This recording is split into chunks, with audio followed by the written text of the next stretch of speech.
up guys, Thomas here. In this video we're going to be teaching you how to edit a travel video. So you may have had an experience before where you have been stuck editing and you've had potentially hours of footage in your timeline or even minutes, but you've just been stuck and you've just been thinking like, what do I do with this footage? Where do I even start? This sucks. This is nothing what I expected this to be. If you've had that experience, please comment it down below and describe it to me, because I'm quite curious to hear all these different experiences, because I've had a few myself. In this video, we're going to be teaching you how to avoid that, and we're going to be going step by step into how to edit your first travel video, your first few travel videos, if you're just starting out on this journey. A beginner's guide to editing. So, I hope you like it. Let's go. So the first step is creating what I call your highlight reel. So this is going to be going through your footage and selecting the best parts of the best clips. So go through each one, set an in point, set an out point, select the best part of that clip. Say for example, you might have a 15-second clip, maybe 3 seconds is kind of pointing at the floor, the last 3 seconds is you fiddling and turning off with the camera, and then somewhere in the middle, the perfect moment happens. Okay, that part of your shot, that's what you want. You know, the part where the shot's steady, the part where the movement looks good, or the subject is doing what you want them to do, or whatever it may be. Select that part of the clip, drag it into the timeline, and repeat for every single clip that you have. This means you'll be creating what I call a highlight reel. So you'll see that all of the best parts of the best clips, and you'll have it in the timeline to then start getting an idea of what the vibe or what the feel of this video is going to be, which can easily move us on to the next step. Step 2 and 3 are interconnected, so I'm going to say them both in this section here. Step 2 is to cut down, and step 3 is to rearrange. So once you start getting in step 1 the vibe of your video and how you think it's going to kind of look like, what you're going to do is look at the story, because if you've done this in chronological order, you'll kind of realize that, oh, you know, maybe I've filmed 5 shots in one scene and I need to rearrange them for the scene to make sense, or for the overall story to make sense. So start rearranging your shots and start cutting out any shots that don't necessarily add value to the story, or maybe aesthetically. You know, some of the shots won't be as good as others. In general, cut down, cut down, cut down. In general, most people's first travel videos are slightly too long. They're slightly repetitive, so you want to cut down and just use your best stuff, as well as rearranging to make it flow and to make it make sense. That's the basic information I'm going to give you right here, and that's what you need to focus on. Make things flow in terms of the order, and by doing that, it's going to make sense. And once you've done that for a few times, you have a much shorter video, so maybe you've got 30 minutes of your best shots, or 20 or whatever. That might come down to 10. And once you've really reduced the amount of footage in the timeline, so your highlight reel is now really a highlight reel, then we can start with the next step. So once you've done that, step 4 is to choose your music. This is some people's favorite stage, it's other people's most feared stage.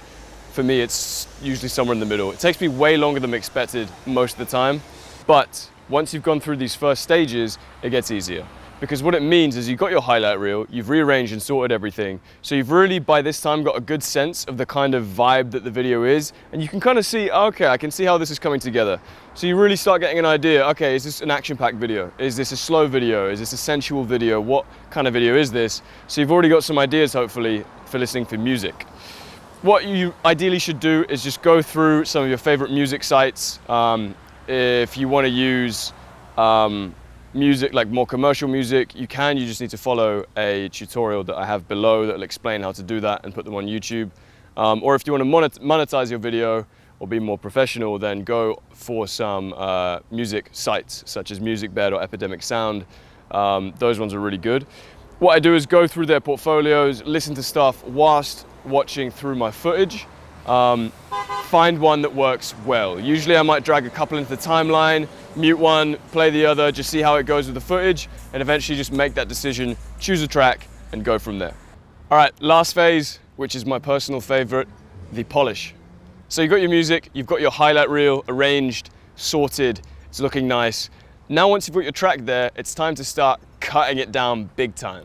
So a track is usually maybe 2 or 3 minutes long, and what you generally want to do is potentially match the time of your footage into that song. Now there are a few tricks you can do to make the song shorter or the song longer, but I won't get into that in this video. What you can do now is start cutting it to the beat and the rhythm of the track. So maybe each shot you've got is around 3 to 5 seconds. Usually most beats in the track are potentially around 2 to 3. So usually what you're gonna have to do is cut down these shots, so as the beat to the track changes, so do your shots. And what this does is create a really nice rhythm and kind of watchability that's gonna boost the production level of your video big time. Once you've done that, you're also going to want to react to the changes in the music. So usually in music, there's some slower sections, some more intense sections. In general, try and match the intensity of your footage to those sections. So say, for example, in your video, potentially you do something extreme-ish, maybe you go bungee jumping, or maybe you just, even something as simple as like going into the sea, you know? You put your stuff kind of building up to that in the slower section of the song, and then only when the chorus or the drop comes, that's when you put the more action-oriented stuff in your video. Once you've done that, and you've taken out the shots that don't go as well in that section, you've got a video of maybe 2 to 3 minutes, and from there you want to do the other polishing stuff. And this are things that take whole videos in themselves, but things like color correction, color grading, maybe some effects, some transitions if that suits the video well. Put your titles, your fonts, your fades in, your fades out, your crossfades in the audio, all that good stuff that we haven't got time to go into this video. But you do that in this phase. And once you've done that, which is really important, you want to keep your time on this section. Once you've done that, then you're going to have a nice polished travel video that is good to go on any platform you choose. If you want a whole list of the gear that I use and cheaper gear that I also recommend for people just starting out, go click that link in the description. That will give you a link to a free download of my entire gear list, which also includes some other advice in there as well. It'll also get you on my email list where I send free tips and advice, news and stories to your inbox. And you get on that once you've downloaded that gear list. So I'll see you guys there. Until next time, keep filming. Bye-bye.